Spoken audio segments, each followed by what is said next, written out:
চলো বন্ধুরা চলে আসি আমাদের পরবর্তী প্রশ্ন। কোয়াড্রেটিকের পরবর্তী প্রশ্ন কি?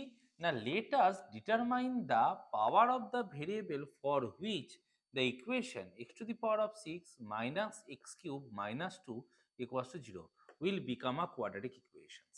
খেয়াল করে দেখো, আমি আগের লটে বলেছিলাম যে কোয়াড্রেটিক ইকুয়েশনস হতে গেলে ডিগ্রি মানে হাইয়েস্ট পাওয়ার হতে হবে 2। তুমি বলছো এখানে রয়েছে হাইয়েস্ট পাওয়ার 6, তাহলে তো এটা হওয়া উচিত নয়, এটা তো কোয়াড্রেটিক ইকুয়েশনই নয়, তাহলে কোয়াড্রেটিক কি করে বলছো? না, বলা যাবে। কি করে বলা যাচ্ছে? না, খেয়াল করে দেখো, আমি যখন এক্সপ্রেশনটা বলেছিলাম তখন আমি বলেছিলাম এর ফরম্যাটটা কি রকম হবে। না, a x square plus b x plus c equals to 0। যদি এক্স থাকে তাহলে এক্স এর সাপেক্ষে এক্স স্কোয়ার থাকতে হবে। এখানে খেয়াল করে দেখো, আমাদের যে ইকুয়েশনটা রয়েছে সেখানে এক্স নেই, কি রয়েছে? X cube. তাহলে আমরা এক্স কিউবের জায়গায় থেকে কাজে লাগিয়ে নিয়ে x two the power of 6 এ কি বলতে পারি? এক্স কিউবের হোল স্কোয়ার। আমরা কি বলতে পারছি? না, এক্স এর জায়গায় যেহেতু এক্স কিউব আছে, তাহলে x two the power of 6 কে আমরা এক্স কিউবের হোল স্কোয়ার বলে দিতে পারছি। তাহলে খেয়াল করে দেখো, এটা আবার কোয়াড্রেটিক ফর্মেশনের মতোই চলে আসলো, এই যে a x square plus b x plus c প্যাটার্নেই চলে আসলো। তাহলে এই ক্ষেত্রে কিন্তু এটা আমরা একটা কোয়াড্রেটিক ইকুয়েশনই পাচ্ছি, কিন্তু এখানে ভেরিয়েবলের পাওয়ারটা কত পাচ্ছি? না, 3। এটাই জানতে বলেছিল, the power of the variable for which the equation become a quadratic equation. So the power of the variable is 3, for which it become a quadratic equation. পাওয়ার ভেরিয়েবলটা কি রয়েছে? 3 রয়েছে, তাহলে পাওয়ারের স্কোয়ার থেকে যাচ্ছে, তাহলে এটাকে আমরা একটা কি বলতে পারছি? কোয়াড্রেটিক ইকুয়েশনস বলতে পারছি। এক্সপ্রেশনটাকে এমন ভাবে মডিফাই করতে হবে যাতে এটা কোয়াড্রেটিক প্যাটার্নে চলে আসে। সেটার জন্য আমার বেস ভ্যালুটাকে তাকাতে হবে। এখানে এক্স থাকলে এক্স স্কোয়ার হবে, এখানে এক্স কিউব আছে তাই এক্স কিউবের হোল স্কোয়ার হয়ে গেল। তাহলে এক্স কিউবটা আমার ভেরিয়েবল পাওয়ার 3 এর হয়ে গেল আমাদের অ্যান্সার। তাহলে পাওয়ার অফ দ্য ভেরিয়েবল হয়ে যাবে 3, যে কারণে এটাকে আমরা একটা কোয়াড্রেটিক ইকুয়েশনস বলতে পারবো। Next question, let us determine the value of a for which the equation a minus 2x square plus 3x plus 5 equals to 0 will not be a quadratic equation. বলছে এর ভ্যালু কত হলে, এই যে এর ভ্যালুটা কত হলে এই এক্সপ্রেশনটা একটা কোয়াড্রেটিক ইকুয়েশনস হবে না।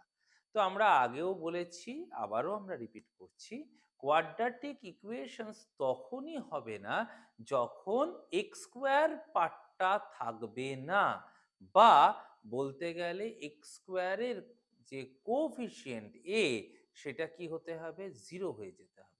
এই যে a x square plus b x plus c, এইখানে এক্স স্কোয়ারের কোফিশিয়েন্ট হচ্ছে এ, এই এর ভ্যালুটা যদি 0 হয়ে যায় তাহলে এটা একটা কোয়াড্রেটিক ইকুয়েশনস হবে না। তাহলে আমরা কি বলছি? না, in a x square plus b x plus c equals to 0, quadratic form a, b and c are real numbers and a not equals to 0. If a equals to 0, then will not be a quadratic equations. তাহলে quadratic equations হবে না তখনই যখন x স্কোয়ারের coefficient a এর পার্টটা কি হয়ে যাবে? 0 হয়ে যাবে। তাহলে এখানে এক্স স্কোয়ারের সঙ্গে কোফিসিয়েন্টটা কি রয়েছে? এক্স স্কোয়ারের সঙ্গে কোফিসিয়েন্টটা রয়েছে আমাদের a মাইনাস 2। তাহলে এই a মাইনাস 2 এর ভ্যালু যদি 0 হয়ে যায় তাহলে এটা একটা কোয়াড্রেটিক ইকুয়েশনস হবে না। তাহলে আমরা বলতে পারি hair a minus 2 equals to 0, a equals to 2. So the above equation will not be quadratic for a equals to 2. এর ভ্যালু যদি 2 হয়ে যায় তাহলে এক্সপ্রেশনটা কোয়াড্রেটিক হবে না। তোমরা সবসময় মাথায় রাখবে, এরকম জাতীয় প্রশ্ন যদি আসছে তাহলে এক্স স্কোয়ারের যে কোফিসিয়েন্টটা সেটা ইকুয়ালস টু 0 লিখে ভেরিয়েবলটার ভ্যালু বের করে নেবে। আগেও আমি বলেছি সাইড চেঞ্জ করলেই কিন্তু সাইন চেঞ্জ করতে হয়। ইকুয়ালস টু এর পাশে -2 ছিল, ওদিকে গেলে হয়ে গেছে +2। তাহলে এই ইকুয়েশনে এর ভ্যালু যদি +2 হয় তাহলে ইকুয়েশনটা একটা কোয়াড্রেটিক ইকুয়েশনস হবে না। চলে আসি বন্ধুরা আমাদের পরবর্তী প্রশ্ন অংশে। পরবর্তী প্রশ্ন কি? না, if x by 4 minus x equals to 1 by 3x, x not equals to 0, x not equals to 4, be expressed in the form of ax square plus bx plus c equals to 0 আর a not equals to 0, then let us determine the coefficient of x. আমাদের একটা expression দিয়েছে, সেটাকে আমাদের যেটা quadratic expression ax square plus bx plus c প্যাটার্নে arrange করতে হবে। করবার পর এক্স এর কোএফিসিয়েন্ট কি হবে সেটা বলতে হবে। এটা হচ্ছে আমাদের প্রশ্নটা। তো আমরা কিভাবে করছি না x by 4 minus x equals to 1 by 3x দিয়ে ক্রসে মাল্টিপ্লাই। যখনই ইকুয়ালস টু দুদিকে পার্ট থাকবে সবসময় কি করব ক্রসে মাল্টিপ্লাই করে নেব। তাহলে x ইন্টু 3x হয়ে গেল 3x square, 1 into 4 minus x হয়ে গেল 4 মাইনাস x। এইবারে এইটাকে সাইড চেঞ্জ করব। তাহলে মাইনাস এক্সটা এদিকে আসলে হয়ে যাবে প্লাস এক্স, প্লাস 4টা এদিকে আসলে হয়ে যাবে মাইনাস 4। তাহলে এক্সপ্রেশন হয়ে গেল 3x square plus x minus 4 equals to 0। তাহলে আমাদের কোয়াড্রেটিক ফর্মের সঙ্গে এটা ম্যাচ করে গেল। এবারে এখানে আমরা এর জায়গায় পেলাম 3, বি এর জায়গায় পেলাম 1, কিছু লেখা নেই মানে 1 আছে, আর সি এর জায়গায় পেলাম মাইনাস 4। তাহলে কোএফিসিয়েন্ট অফ এক্স, এক্স এর সঙ্গে যেটা থাকে অর্থাৎ বিটা, অর্থাৎ কোএফিসিয়েন্ট অফ এক্স হয়ে গেল কত 1। এইভাবে আমরা এক্সপ্রেশনটাকে অ্যারেঞ্জ করব কোয়াড্রেটিক ফর্মে, তারপরে তার কোএফিসিয়েন্ট কার কত থাকবে সেটা আমরা সহজেই বলে দিতে পারবো। চলে আসছে আমাদের 6 নম্বর প্রশ্নে। Question number 6, let us express 3x square plus 7x plus 23 equals to x plus 4 into x plus 3 plus 2 in the form of the quadratic equation x square plus bx plus c equals to 0 a not equals to 0। দেখো ঠিক সেরকমই আবার একটা নতুন expression আমাদেরকে দিয়েছে, সেটাকে arrange করতে বলেছে কোয়াড্রেটিক ফর্মে। তো মেথড কি দেখে নি, সেই একই জিনিস কাজে লাগাবো। আগে ইকুয়েশনটা লিখে নিলাম 3x square plus 7x plus 23 equals to x plus 4 into x plus 3 equals plus 2। এইখানে একটা প্রোডাক্ট আছে, মাল্টিপ্লাই আছে, x plus 4 into x plus 3। আগে আমরা এটা মাল্টিপ্লাই করে নেব।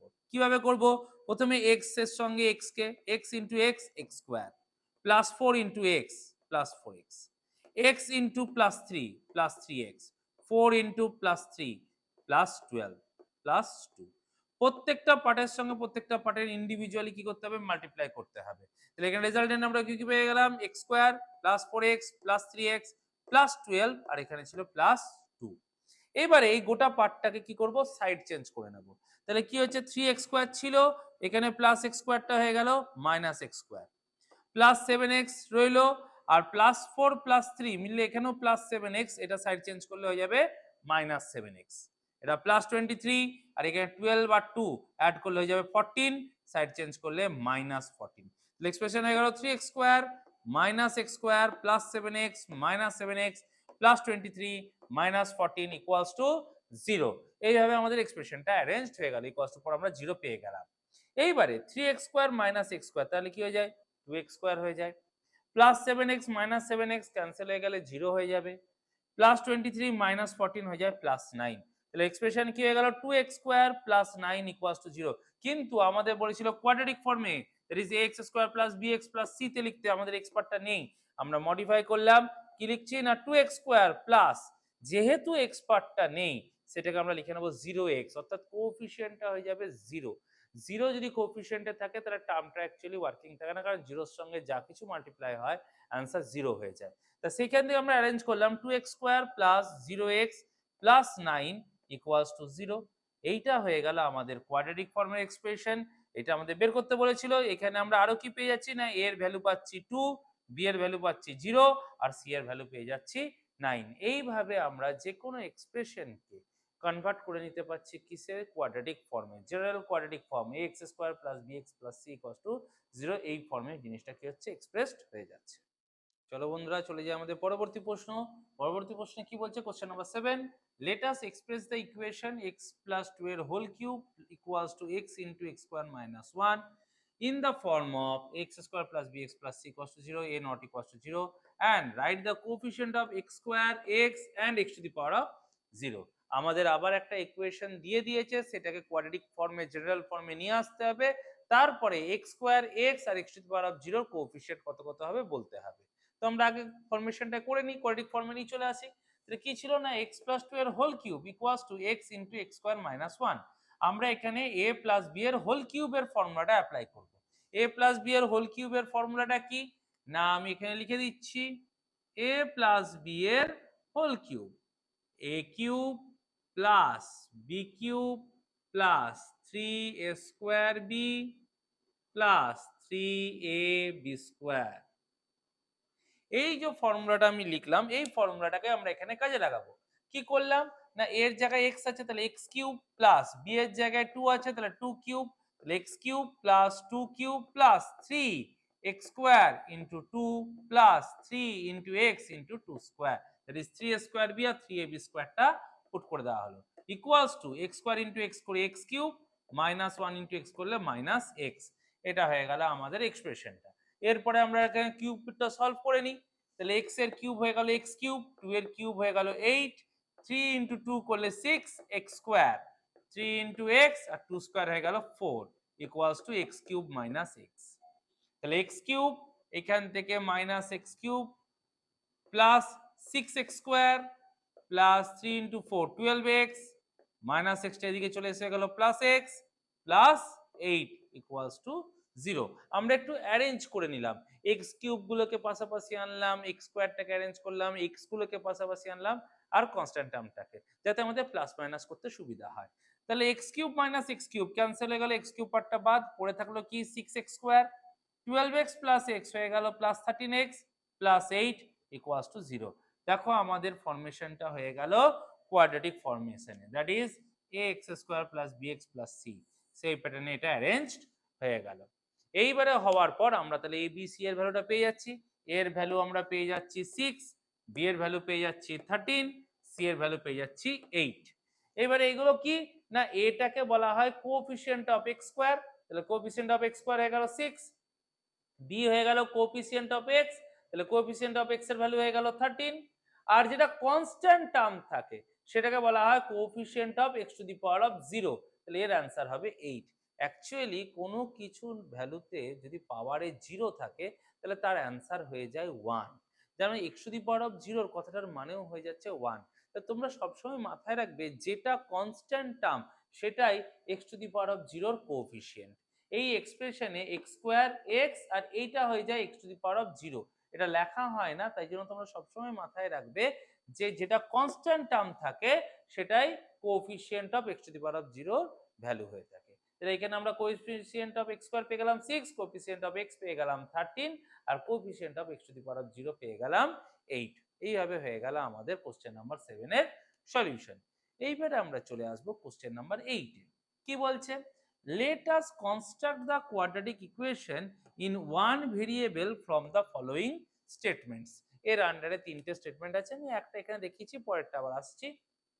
let us construct the quadratic equation, আমাদের একটা কোয়াড্রেটিক ইকুয়েশন ফর্ম করতে হবে, কিন্তু এখানে আমাদের কোথাও কিছু ভ্যালু দিয়ে দেওয়া নেই, একটা ওয়ার্ডিংস বলে দেওয়া আছে, একটা স্টেটমেন্ট বলে দেওয়া আছে, সেই স্টেটমেন্টটাকে বুঝে আমাদের কি করতে হবে, ইকুয়েশনটা ফর্ম করতে হবে। তো দেখে নি স্টেটমেন্টটা কি, তার মিনিংটা কি করে বের করা যাচ্ছে না। 1 নম্বর কোশ্চেনে বলছে divide 42 into 2 parts such that one part is equal to the square of the other part। তার মানে এখানে এক্সপ্রেশনটা কি বলেছে, 42 কে এমন দুটো নাম্বারে আমাদের ডিভাইড করতে হবে যাতে একটা পার্ট আরেকটা পার্টের স্কোয়ারের সঙ্গে কি হয়, ইকুয়াল হয়। তাহলে আমরা ধরে নিচ্ছি একটা পার্ট হচ্ছে x আর একটা পার্ট তাহলে হবে কি এক্স স্কোয়ার, কারণ বলেই দিয়েছিল একটা পার্ট আর একটা পার্টের স্কোয়ারের সঙ্গে ইকুয়াল হবে, তাহলে একটা পার্ট এক্স হলে আর একটা পার্ট হয়ে যাবে এক্স স্কোয়ার। আর এই দুটো মিলিয়ে আমাদের হতে হবে কত, 42, কারণ 42 কেই আমরা দুটো পার্টে ডিভাইড করেছিলাম। তাহলে x square plus x equals to 42, side change করে দাও, তাহলে x square plus x minus 42 equals to 0। এটা আমাদের কোয়াড্রেটিক ইকুয়েশনস ফর্ম হয়ে গেল। X square plus b x plus c প্যাটার্নে এটা আমাদের অ্যারেঞ্জড হয়ে গেল। তো ওয়ার্ডিংসটাকে আমাদের বুঝতে হবে, কিন্তু 42 এর নাম্বারটাকে দুটো পার্টে ডিভাইড করতে হবে। সেই পার্টগুলো কি কি না, একটা পার্ট আর একটা পার্টের স্কোয়ারের সঙ্গে ইকুয়াল হতে হবে। তাহলে সেই বেসিসে আমরা যেটাই জানবো না সেটাকে আমরা লেট করব x বলে, then the one part be x, তার সঙ্গে রিলেশনশিপ কার না স্কোয়ারের, then the other part is x square, then the sum of these two, that is x square plus x, is equals to the total value, that is 42। x square plus x minus 42 equals to 0। এইভাবে আমরা একটা statement থেকে বুঝে নিয়ে কি তৈরি করতে পারবো, কোয়াড্রেটিক ইকুয়েশনস ফর্ম করতে পারবো।